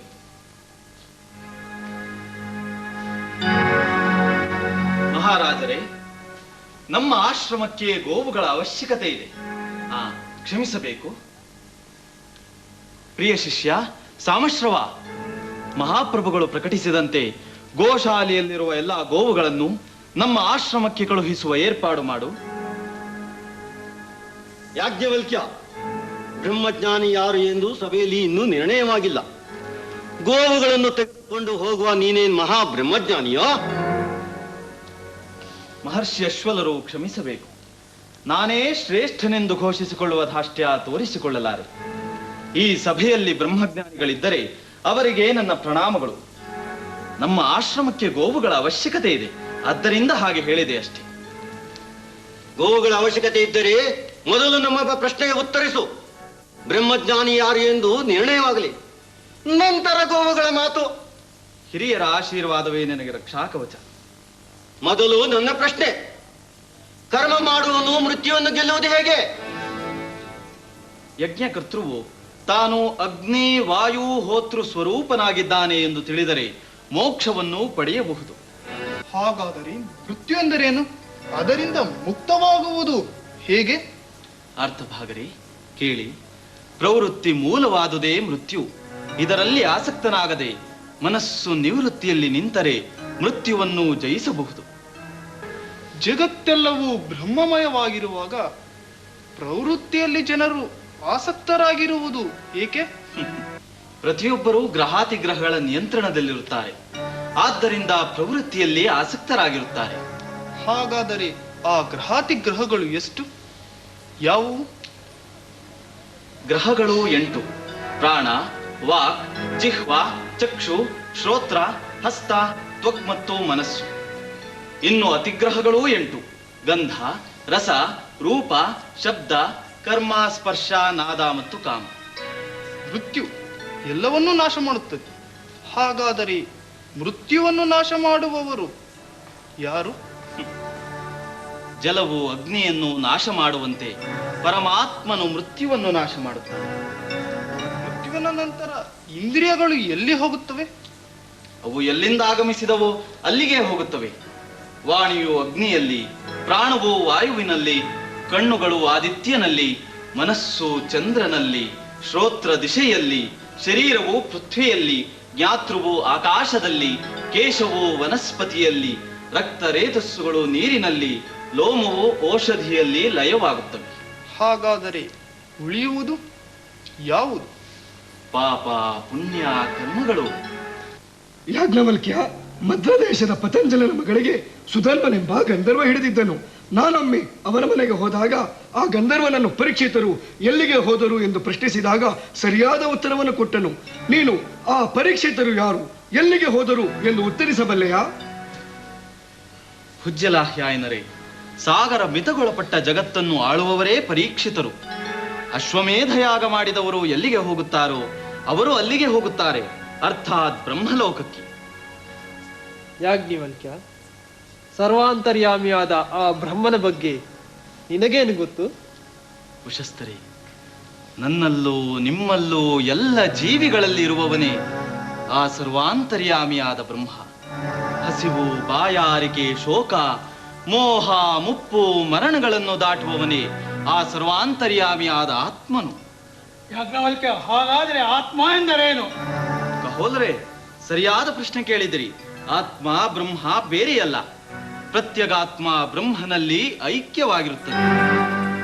ನಿಮ್ಮಲ್ಲಿರುವ ಸಂಸ್ಕಾರದ ಆತ್ಮವೇ ಆ ಸರ್ವಾಂತರ್ಯಾಮಿಯಾದ ಆತ್ಮ. ಸಮಸ್ತ ಜಲವೂ ವಾಯುವಿನಲ್ಲಿ ಓತಪ್ರೋತವಾಗಿದೆ. ಆದರೆ ಆ ವಾಯುವು ಯಾವುದರಲ್ಲಿ ಓತಪ್ರೋತವಾಗಿದೆ? ಜ್ಞಾನಿಯಾದ ಗಾರ್ಗಿಯೇ, ಸಮಸ್ತ ವಸ್ತುಗಳ ಹುಟ್ಟಿಗೆ ಜಲವೇ ಆಧಾರ. ಈ ಜಲಕ್ಕೆ ವಾಯುವೇ ಆಧಾರ. ಈ ವಾಯುವು ಆಕಾಶದಿಂದ ಓತಪ್ರೋತವಾಗಿದೆ. ಪ್ರತಿಯೊಂದು ಒಂದಕ್ಕೊಂದು ಆಧಾರ. ಅಂತೆಯೇ ಪ್ರಜಾಪತಿ ಲೋಕಕ್ಕೆ ಬ್ರಹ್ಮಲೋಕ ಕಾರಣವಾಗಿದೆ. ಹಾಗಾದರೆ ಬ್ರಹ್ಮಲೋಕವು ಯಾವುದರಲ್ಲಿ ಓತಪ್ರೋತವಾಗಿದೆ? ಇದು ಕೇಳಬಾರದ ಪ್ರಶ್ನೆ. ಬ್ರಹ್ಮಲೋಕದ ವಿಚಾರವನ್ನು ಶ್ರುತಿ ಪ್ರಮಾಣದ ಮೂಲಕ ತಿಳಿಯಬೇಕೇ ಹೊರತು ಅನುಮಾನದ ಪ್ರಶ್ನೆಯಿಂದಲ್ಲ. ಪೂಜ್ಯರೇ, ನಾನೇ ಶ್ರೇಷ್ಠಳೆಂದು ಭಾವಿಸಿದ್ದ ತಪ್ಪಿನ ಅರಿವು ಈಗ ನನಗಾಗಿದೆ. ನಿಮಗೆ ಕೈ ಮುಗಿಯುತ್ತೇನೆ, ಕರುಣೆಯಿಂದ ನನ್ನನ್ನು ಕ್ಷಮಿಸಿ. ಸರ್ವವನ್ನೂ ನಿಯಂತ್ರಿಸುತ್ತಿರುವ ಪರಮಾತ್ಮನನ್ನು ಅರಿವ ಸೂತ್ರವನ್ನು ನೀನು ಬಲ್ಲೆಯ? ಉದ್ಧಾಲಕರೇ, ವಾಯುವೇ ನೀವು ತಿಳಿಯ ಬಯಸುವ ಸೂತ್ರವಾಗಿದೆ. ಅದು ಶರೀರವನ್ನು ಬಿಟ್ಟು ಹೋದಾಗ ಅಂಗಾಂಗಗಳು ಸಡಿಲವಾಗುತ್ತವೆ. ವಾಯುವು ಅರ್ಥಾತ್ ಪ್ರಾಣವು ಹೋದ್ದರಿಂದಲೇ ಹೀಗಾಯಿತು. ಅದರಿಂದ ವಾಯುವೇ ಸೂತ್ರವು. ಸಭಾಸದರೇ, ಈ ಯಾಜ್ಞವಲ್ಕರಂತಹ ಶ್ರೇಷ್ಠ ಬ್ರಹ್ಮಜ್ಞಾನಿಗಳು ಬೇರೆ ಯಾರೂ ಇಲ್ಲ. ಇವರಿಗೆ ನನ್ನ ಕೋಟಿ ಪ್ರಣಾಮಗಳು. ನಾವು ಇವರನ್ನು ಪ್ರಶ್ನೆ ಮಾಡುವುದಕ್ಕೆ ಪ್ರತಿಯಾಗಿ ಇವರು ನಮ್ಮನ್ನು ಪ್ರಶ್ನೆ ಮಾಡದಿದ್ದರೆ ಸಾಕು. ಇಂಥವರಿಂದ ಆಶೀರ್ವಾದ ಪಡೆಯುವುದೊಂದೇ ಈಗ ಉಳಿದಿರುವ ಮಾರ್ಗ. ಮಹರ್ಷಿ ವಿದಗ್ಧ ಶಾಕಲ್ಯರು, ಈ ಸಭೆಯಲ್ಲಿ ನೀವು ಹಿರಿಯರು. ಅತ್ಯಂತ ಕಿರಿಯನಾದ ಯಾಜ್ಞವಲ್ಕನಿಗೆ ಬ್ರಹ್ಮಪೀಠ ಸಲ್ಲತಕ್ಕದ್ದಲ್ಲ. ಸುಮ್ಮನೇಕೆ ಕೊಡ್ತಿರುವುದು? ನೀವು ಪ್ರಶ್ನೆಗಳನ್ನು ಕೇಳಿ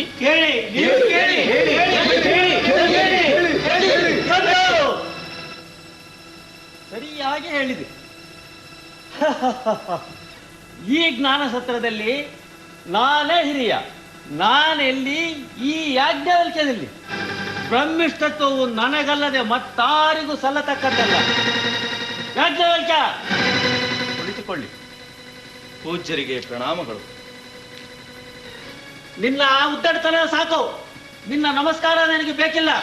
ಕೇಳಿದಷ್ಟಕ್ಕೆ ಉತ್ತರ ಹೇಳು. ಹೋ, ದೇವತೆಗಳೆಷ್ಟು ಮಂದಿ? ಪೂಜ್ಯರಿ, ದೇವತೆಗಳು ಒಟ್ಟು 33 ಸಹಸ್ರ. ಇವು 33 ದೇವತೆಗಳ ಮಹಿಮೆ ಮಾತ್ರ. ಆ ದೇವತೆಗಳಾರು? ಅಷ್ಟವಸುಗಳು, ಏಕಾದಶ ರುದ್ರರು, 12 ಆದಿತ್ಯರು, ಮೇಲೆ ಇಂದ್ರ ಮತ್ತು ಪ್ರಜಾಪತಿ, ಒಟ್ಟು 33. ಅವರನ್ನು ಸಂಕ್ಷಿಪ್ತ ಮಾಡಿ ಹೇಳು. 6, 3, 1.5, 1, ಷಟ್, ತ್ರಿ, ಏಕಾರ್ಧ ಏಕ. ಆ ಒಂದು ಯಾವುದು? ಪ್ರಾಣ. ಪ್ರಾಣ ಎಲ್ಲಿದೆ? ಹೃದಯದಲ್ಲಿದೆ. ಹೃದಯ ಎಲ್ಲಿದೆ? ಅಹಲಿಕ. ಹೃದಯ ಎಲ್ಲಿದೆ ಎಂದು ನಿಮಗೆ ತಿಳಿಯದೆ? ತಿಳಿದಿದೆ, ಆದರೂ ಪ್ರಶ್ನಿಸುತ್ತಿದ್ದೀರಿ. ಹೃದಯ ದೇಹವನ್ನು ಬಿಟ್ಟು ಬೇರೆ ಇರಲು ಸಾಧ್ಯವಿಲ್ಲ. ಹೃದಯಸ್ಥನಾಗಿರುವ ಪ್ರಾಣವೇ ಆತ್ಮವು. ಇದರ ಬಗ್ಗೆ ನಿಮಗೆ ತಿಳಿದಿದೆಯೇ? ತಿಳಿದಿದ್ದರೆ ಉತ್ತರ ಹೇಳಿ. ಉತ್ತರ ಹೇಳದಿದ್ದಲ್ಲಿ ನಿಮ್ಮ ಅಹಂಕಾರಕ್ಕೆ ತಕ್ಕ ಪ್ರಾಯಶ್ಚಿತ್ತವನ್ನು ಅನುಭವಿಸುವೆ. ಶರೀರವೆಲ್ಲ ಕಂಪಿಸುತ್ತದೆ. ನನ್ನ ಅಂಗಾಂಗಗಳೆಲ್ಲ ಕಲಸಿಕೊಳ್ಳುವಂತಾಗುತ್ತದೆ. ಮೈಯೆಲ್ಲ ಬೆಂಕಿ ಸುಡುತ್ತಿದೆ.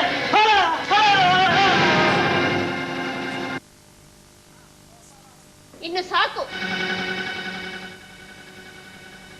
ಅಧಿಕ ಪ್ರಸಂಗದ ಪ್ರಶ್ನೆಗಳಿಂದ ಶಾಕಲ್ಯರು ವಿನಾಶವಾದದ್ದು ಸಾಲದೆ, ನಾವು ಪ್ರಶ್ನಿಸಿದಂತೆ ಯಾಜ್ಞವಲ್ಕರು ನಮ್ಮನ್ನು ಪ್ರಶ್ನಿಸಿದರೆ ಉತ್ತರಿಸಬೇಕಾದೀತು ಎಂಬುದನ್ನು ಮರೆಯದಿರಿ. ಬ್ರಹ್ಮವಾದಿನಿ ಗಾರಿಯವರು ಹೇಳಿದ ಮಾತು ಸೂಕ್ತ. ಪ್ರಜಾಪಾಲಕ ಮಹಾರಾಜ, ಪ್ರಜಾಪಾಲಕರಾದ ತಮಗೆ ತಿಳಿಯದ್ದು ಏನಿದೆ? ಯಾಜ್ಞವಲ್ಕರೇ ಈ ಬ್ರಹ್ಮಜ್ಞಾನ ಪೀಠಕ್ಕೆ ಯೋಗ್ಯರೆಂದು ನಮ್ಮ ಅನಿಸಿಕೆ. ಹೌದು ಮಹಾಪ್ರಭು, ಅಶ್ವರರು ಹೇಳಿದ ಮಾತು ಸಮಂಜಸವಾಗಿದೆ. ಪೂಜ್ಯರೇ, ನಿಮ್ಮ ಜ್ಞಾನ ಭಂಡಾರ ಅಪಾರವಾಗಿದೆ. ಇದಕ್ಕೆ ನಾವೆಲ್ಲರೂ ಶರಣಾಗಿದ್ದೇವೆ. ಗುರುದೇವ, ನಮಗೆ ಶಿಷ್ಯತ್ವವನ್ನು ದಯಪಾಲಿಸಿ ಕೃತಾರ್ಥರನ್ನಾಗಿ ಮಾಡಿ. ನನಗೆ ಇಷ್ಟೊಂದು ಗೌರವ ಬೇಡ. ಹಿರಿಯರಿಗೆ ಗೌರವ. ಶಾಕಲ್ಯರು ತಮಗೆ ಉತ್ತರ ತಿಳಿಯದು ಎಂದಿದ್ದರೆ ಅವರು ಈ ಸ್ಥಿತಿಗೆ ಬರುತ್ತಿರಲಿಲ್ಲ. ಇರಲಿ ಬಿಡಿ, ಮತ್ತೆ ಬದುಕಿ ಬರುವ ಕಾಲ ಪ್ರಾಪ್ತವಾಗುತ್ತದೆ.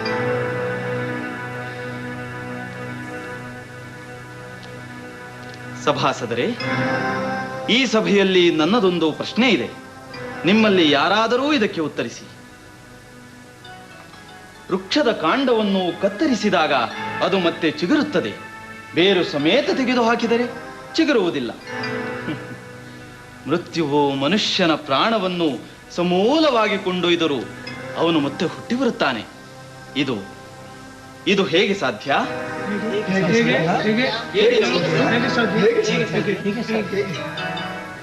ಈ ಸಭೆಯಲ್ಲಿ ಯಾರೂ ಉತ್ತರಿಸಲಾರಿರಾ?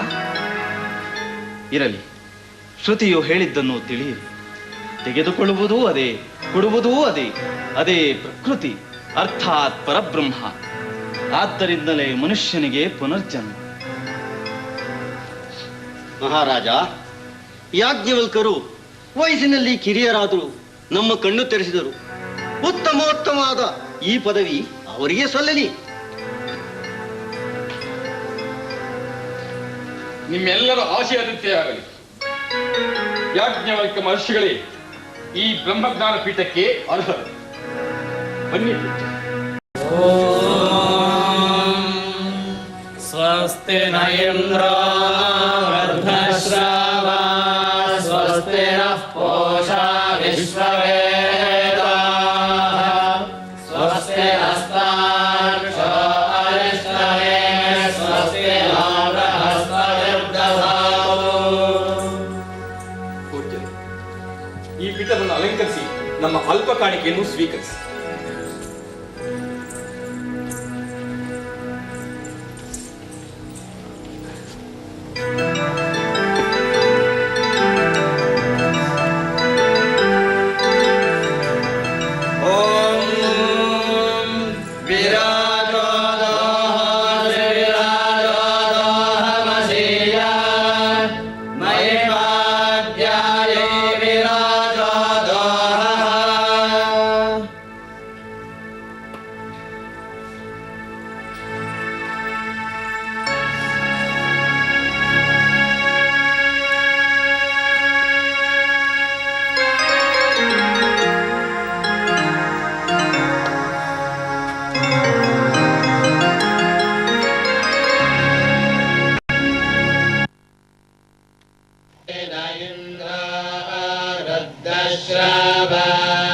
ಸ್ವಸ್ತಿ ನಃ ಪೂಷಾ ವಿಶ್ವವೇದಾಃ ಸ್ವಸ್ತಿ ನಸ್ತಾರ್ಕ್ಷ್ಯೋ ಅರಿಷ್ಟನೇಮಿಃ ಸ್ವಸ್ತಿ ನೋ ಬೃಹಸ್ಪತಿರ್ದಧಾತು.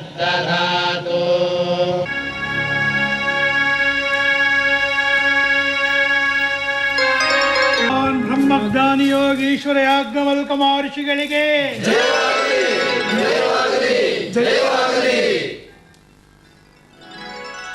ಪೂಜ್ಯ ಯಾಜ್ಞವಲ್ಕ ಮಹರ್ಷಿಗಳೇ, ತಮ್ಮ ಜ್ಞಾನ ಜ್ಯೋತಿಯು ಅಪಾರವಾದದ್ದು. ತಾವು ಅನ್ಯಥಾ ಭಾವಿಸದಿದ್ದರೆ ಆತ್ಮ ದರ್ಶನದ ಬಗ್ಗೆ ತಿಳಿಯಬಯಸುತ್ತೀನಿ. ಕೃಪೆ ತೋರಬೇಕು.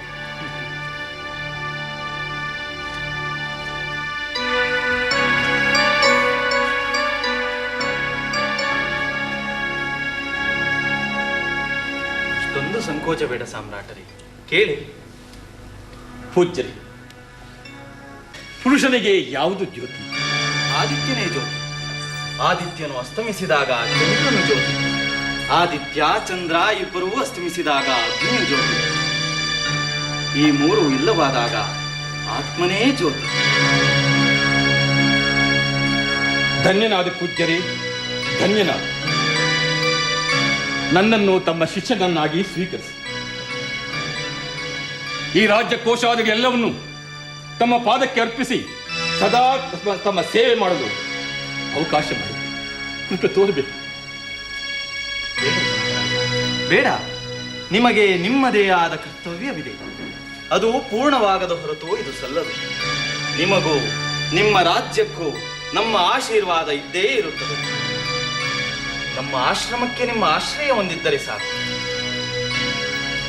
ಧನ್ಯೋಸ್ಮಿ ಪೂಜ್ಯರೇ, ಧನ್ಯೋಸ್ಮಿ.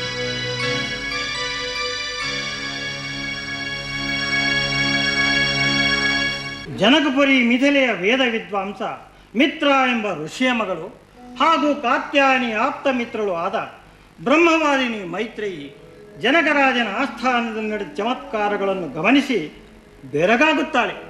ಹಾಗೆಯೇ ಯಾಜ್ಞವಲ್ಕರ ವಿದ್ವತ್ತನ್ನು ಕಂಡು ಬೆರಗಾಗುತ್ತಾಳೆ. ಅವರಲ್ಲಿ ಕಾಯಿಕದಲ್ಲಿ ನೆರವಾಗುತ್ತಾ ಅವರ ಶಿಷ್ಯಳಾಗುವ ಹಂಬಲವನ್ನು ವ್ಯಕ್ತಪಡಿಸುತ್ತಾಳೆ.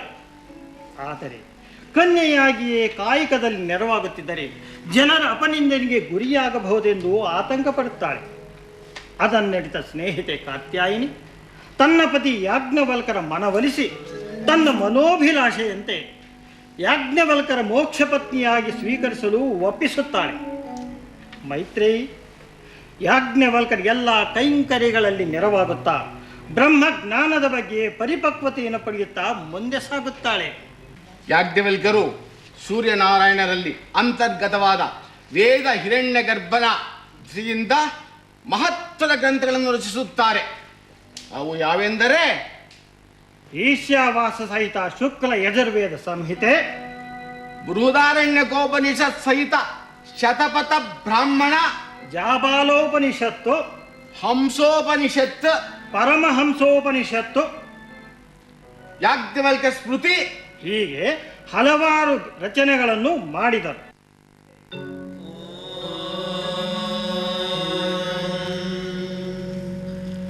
ಸಹಸ್ರಶೀರ್ಷಂ ದೇವಂ ವಿಶ್ವಾಕ್ಷಂ ವಿಶ್ವಶಂಭುವಂ ವಿಶ್ವಂ ನಾರಾಯಣಂ ದೇವಮಕ್ಷರಂ ಪರಮಂ ಪದಂ ವಿಶ್ವತಃ ಪರಮಾನ್ ನಿತ್ಯಂ ವಿಶ್ವಂ ನಾರಾಯಣಗುಂ ಹರಿಂ ವಿಶ್ವಮೇವೇದಂ ಪುರುಷಸ್ತದ್ವಿಶ್ವಮುಪಜೀವತಿ ಪತಿಂ ವಿಶ್ವಸ್ಯಾತ್ಮೇಶ್ವರಗಂ ಶಾಶ್ವತಗಂ ಶಿವಮಚ್ಯುತಂ ನಾರಾಯಣಂ ಮಹಾಜ್ಞೇಯಂ ವಿಶ್ವಾತ್ಮಾನಂ ಪರಾಯಣಂ ನಾರಾಯಣ ಪರೋ ಜ್ಯೋತಿರಾತ್ಮಾ ನಾರಾಯಣಃ ಪರಃ ನಾರಾಯಣ ಪರಂ ಬ್ರಹ್ಮ ತತ್ವಂ ನಾರಾಯಣಃ ಪರಃ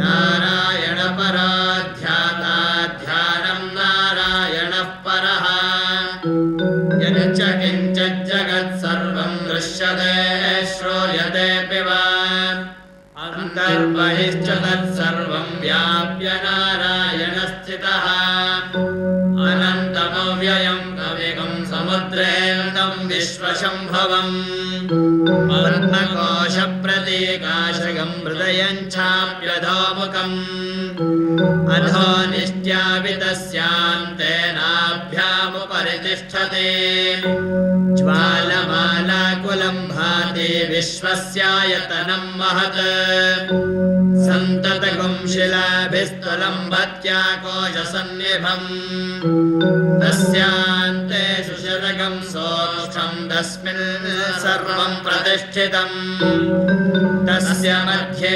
ಮಹಾನಗ್ನಿರ್ವಿಶ್ವಾರ್ಚಿರ್ಮುಖಃ ಸ್ವಗ್ರಭುಗ್ವಿಭಜನ್ ತಿಷ್ಠನ್ನಾಹಾರಮಜನಃ ಕವಿಃ ತಿರ್ಯವೋರ್ಧ್ವಮನಸ್ಯಾಯೇರಶ್ಮಯಸ್ತಸ್ಯ ಸಂತತಾ ಸಂತಾಪಯತಿ ಸ್ವಂ ದೇಹಮಾಪಾದಲಮಸ್ತಕಃ ತಸ್ಯ ಮಧ್ಯೆ ವನ್ಯಶಿಖಾಣಿಯೋರ್ಧ್ವ ವ್ಯವಸ್ಥಿತಃ ನೀಲಕಾಯದ ಮಧ್ಯಸ್ಥಾನಿರ್ಜಲ್ಲೇಖೇವ ಭಾಸ್ವರ ಈವಾರಶೋಕವತ್ತನ್ನೇ ಪೀತಾಭಾಸ್ವದ್ಯಣೋಪಮ ತಸ್ಯ ಶಿಖಾಯ ಮಧ್ಯೆ ಪರಮಾತ್ಮ ವ್ಯವಸ್ಥಿತಃ ಸಬ್ರಹ್ಮಸ್ಸ ಶಿವಸ್ಸ ಹರಿಸ್ಸೇಂದ್ರಸ್ಸಾಕ್ಷರಃ ಪರಮಸ್ವರಾಟ್ ಓಂ ತದ್ಬ್ರಹ್ಮ ಓಂ ತದ್ವಾಯುಃ ಓಂ ತದಾತ್ಮ ಓಂ ತತ್ಸತ್ಯಂ ಓಂ ತತ್ಸರ್ವಂ ಓಂ ತತ್ಪುರೋ ನಮಃ ಅಂತಶ್ಚರತಿ ಭೂತೇಷು ಗುಹಾಯಾಂ ವಿಶ್ವಮೂರ್ತಿಷು ತ್ವಯ್ಯಜ್ಞಸ್ತ್ವಂ ವಷಟ್ಕಾರಸ್ತ್ವಮಿಂದ್ರಸ್ತ್ವಂ ರುದ್ರಸ್ತ್ವಂ ವಿಷ್ಣುಸ್ತ್ವಂ ಬ್ರಹ್ಮಸ್ತ್ವಂ ಪ್ರಜಾಪತಿಃ ತ್ವಂ ತದಾಪಮಾಪೋ ಜ್ಯೋತಿರ್ಸೋ ಅಮೃತಂ ಬ್ರಹ್ಮವೋರ್ಭುವಸ್ಸು ಪರೋ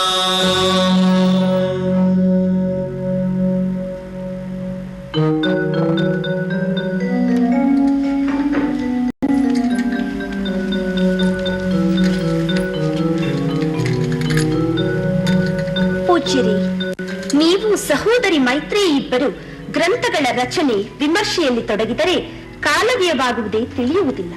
ಮೊದಲು ಈ ಕ್ಷೀರವನ್ನು ಸ್ವೀಕರಿಸಿ ಮುಂದುವರಿಸಿ. ಸರಿಯಾದ ಸಮಯಕ್ಕೆ ಬಂದಿರಬೇಕು ಕಾತ್ಯಾಯಿನಿ. ಕುಳಿತುಕೋ.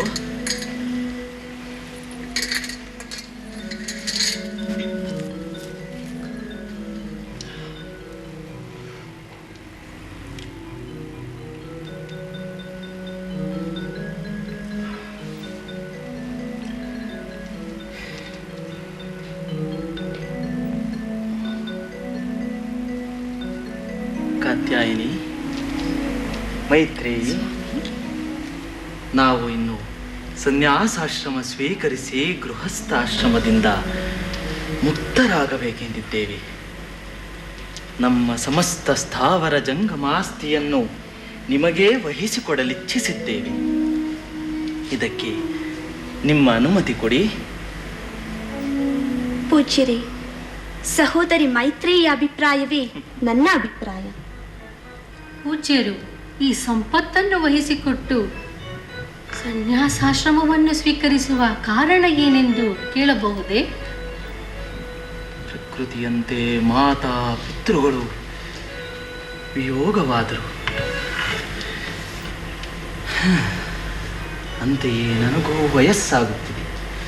ಮುಂದೆ ನಾನು ಅಮೃತತ್ವವನ್ನು ಪಡೆಯಲು ಇಚ್ಛಿಸಿದ್ದೇನೆ. ಲೌಕಿಕ ಸಂಪತ್ತುಗಳಿಂದ ನನಗೂ ಅಮೃತತ್ವ ಪ್ರಾಪ್ತವಾಗುತ್ತದೆಯಾ ಸ್ವಾಮಿ? ಇಲ್ಲ, ಸಾಧ್ಯವಾಗುವುದಿಲ್ಲ. ಹಾಗಾದರೆ ನನಗೂ ಅಮೃತತ್ವವನ್ನು ಸಾಧಿಸುವ ಬಗೆ ಹೇಳಿ. ಪೂಜ್ಯರೇ, ಸಹೋದರಿ ಮೈತ್ರೇಯ ಕೋರಿಕೆ ಸಮಂಜಸವಾಗಿದೆ. ಕಾತ್ಯಾಯಿನಿ, ಪವಿತ್ರವಾದ ನಿನ್ನ ಸಹೋದರಿ ವಾತ್ಸಲ್ಯವು ಸಮಂಜಸವಾಗಿಯೇ ಇದೆ. ಮೈತ್ರೇಯಿ, ನೀನು ಅಮೃತತ್ವದ ಬಗ್ಗೆ ಇಚ್ಛೆ ವ್ಯಕ್ತಪಡಿಸುತ್ತಿರುವೆ. ನನಗೆ ಸಂತೋಷ. ಮೊದಲು ಆತ್ಮಜ್ಞಾನದ ಬಗ್ಗೆ ತಿಳಿಸುವೆ. ಮೋಕ್ಷ ಪ್ರಾಪ್ತಿಯ ಸಾಧನೆ ಮಾಡಿಕೋ. ಸ್ವಾಮಿ, ನೀವು ನನಗೆ ಪತಿದೇವರಾಗಿರುವುದಕ್ಕಿಂತ ಗುರುದೇವರಾಗಿರುವುದೇ ಕೋಟಿ ಜನ್ಮಾಂತರಗಳ ಪುಣ್ಯ. ಈಶ್ವರಾನುಗ್ರಹದಿಂದ ನಿಮ್ಮ ಪಾದ ಸನ್ನಿಧಿಯಲ್ಲಿ ಸೇರಿರುವ ನಾವೇ ಧನ್ಯರು. ಕೇಳು, ಜಿಜ್ಞಾಸುವಿನ ಮನಸ್ಸು ಹೆಚ್ಚು ಹೆಚ್ಚು ನಿರ್ಮಲವೂ ಸೂಕ್ಷ್ಮವೂ ಆಗಿ ಹೆಚ್ಚು ಉಂಟಾದ ಏಕಾಗ್ರತೆಯಿಂದ ಪುನಃ ಪುನಃ ಶ್ರವಣ ಮಾಡುತ್ತಿರುವಾಗ ತತ್ವಬೋಧನೆಯು ಹೆಚ್ಚು ಹೆಚ್ಚು ಆಳವಾಗಿ ಅರ್ಥವಾಗುತ್ತಾ ಅನುಭವದಲ್ಲಿ ಅಳವಡುತ್ತಾ ಬ್ರಹ್ಮವನ್ನು ಕಂಡುಕೊಳ್ಳಬಹುದು. ಮಿಕ್ಕ ಎಲ್ಲದರ ಅರಿವು ನಮಗಾಗುವುದು ಯಾವಾಗ ಸ್ವಾಮಿ? ಮೈತ್ರೇಯಿ, ಪ್ರತ್ಯಗಾತ್ಮನೇ ಪರಮಾತ್ಮ. ಪರಮಾತ್ಮನೆಂದರೆ ದೇಹಾತ್ಮ, ಇಂದ್ರಿಯಾತ್ಮ, ಬುದ್ಧ್ಯಾತ್ಮ ಮೊದಲಾದ ಮಿಥ್ಯಾತ್ಮಗಳಲ್ಲದ ನಿಜವಾದ ಆತ್ಮ. ಆದ್ದರಿಂದ ಆತ್ಮನನ್ನು ಅರಿತರೆ ಎಲ್ಲವನ್ನೂ ಅರಿತಂತಾಗುತ್ತದೆ.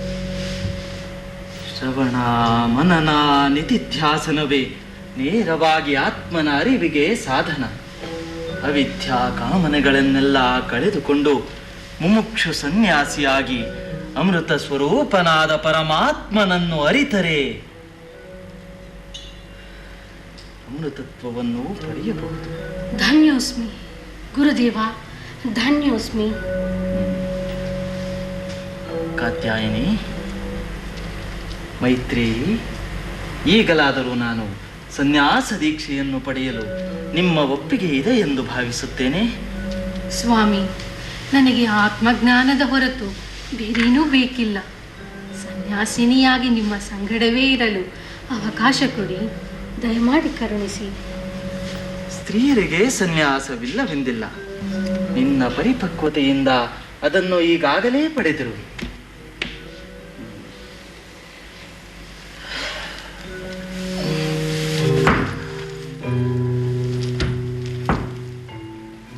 ಕಾತ್ಯಾಯಿನಿ, ಪುತ್ರ ಕಾತ್ಯಾಯನನನ್ನು ಚೆನ್ನಾಗಿ ನೋಡಿಕೊ.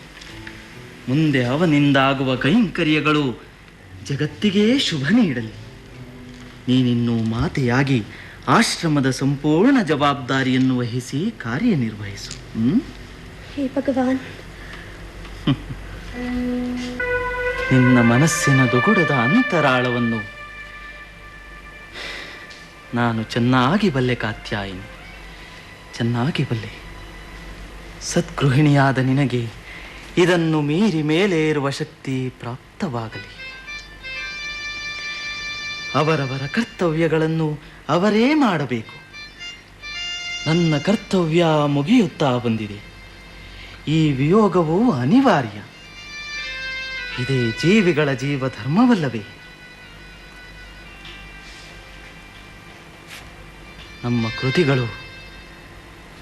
ನಮ್ಮ ಕೃತಿಗಳು ನಿಮ್ಮ ತ್ಯಾಗದ ಫಲವು.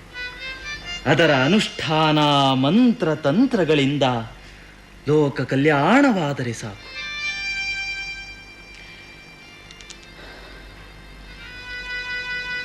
ನೀವಿನ್ನು ಆಶ್ರಮದ ವೃತ್ತಿಯನ್ನು ಮುಂದುವರಿಸಿ.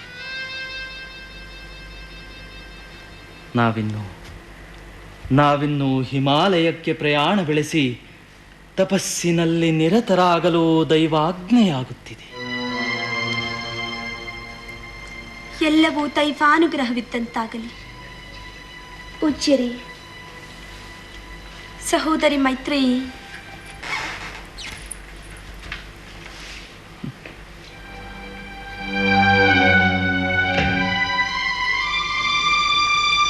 ಕಾತ್ಯಾಯಿನಿ,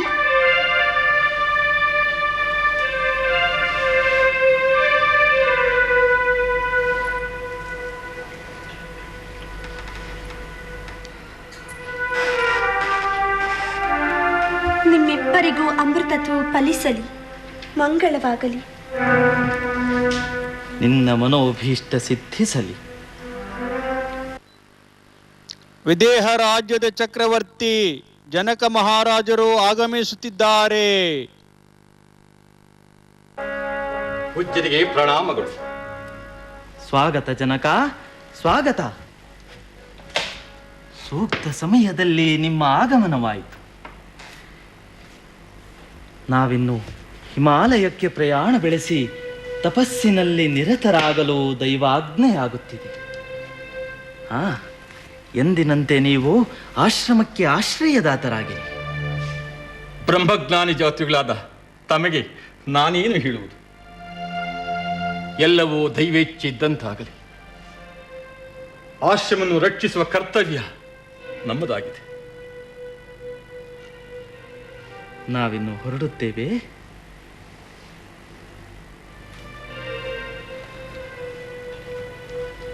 ನಡೆ ಮೈತ್ರೇಯಿ. ಪೂಜ್ಯರೇ, ಸ್ವಲ್ಪ ಮಾರ್ಗದವರೆಗಾದರೂ ನಾನು ತಮ್ಮೊಡನೆ ಬರಲು ಅನುಮತಿಸಬೇಕು. ಆಗಲಿ, ಬನ್ನಿ.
योगानन्दं मुनीश्वरं वेदान्तवेद्यं सकलागम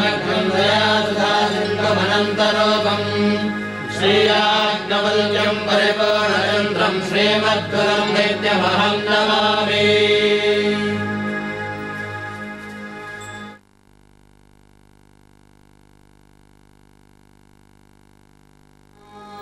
नमः शिवाय। ॐ परब्रह्मणे नमः। ॐ नमः शिवाय। ॐ परब्रह्मणे नमः। ॐ नमः शिवाय। परब्रह्मणे नमः। ॐ नमः शिवाय। ॐ परब्रह्मणे नमः। ॐ नमः शिवाय। ॐ परब्रह्मणे नमः।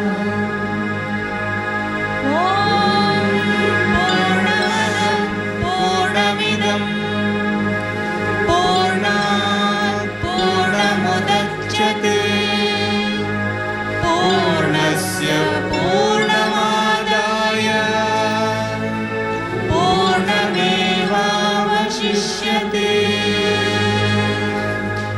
ॐ शान्ति शान्ति शान्तिः।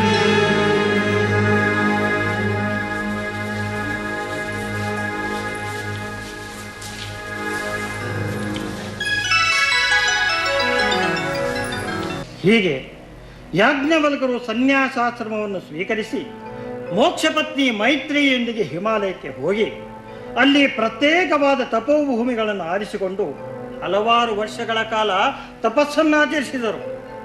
ನಂತರ ಕೊನೆಯಲ್ಲಿ ಭಗವಂತನಲ್ಲಿ ಬ್ರಹ್ಮೈಕ್ಯರಾದರು.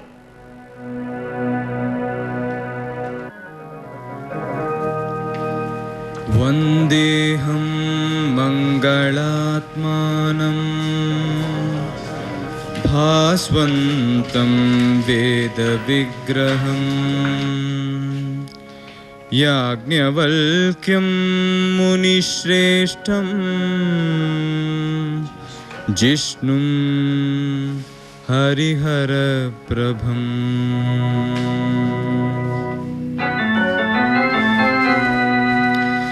जितेन्द्रियं जितक्रोधं सदा ध्यानपरायणम्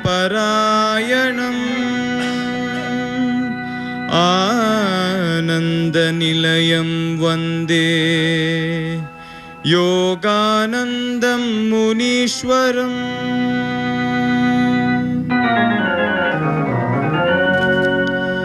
वेदान्तवेद्यं सकलागमग्नं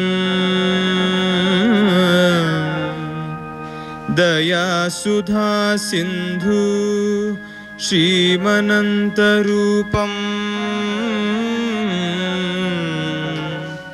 श्रीयाज्ञवल्क्यं परिपूर्णचन्द्रम्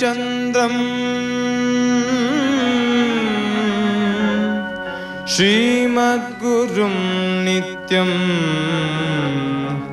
अहं नमामि।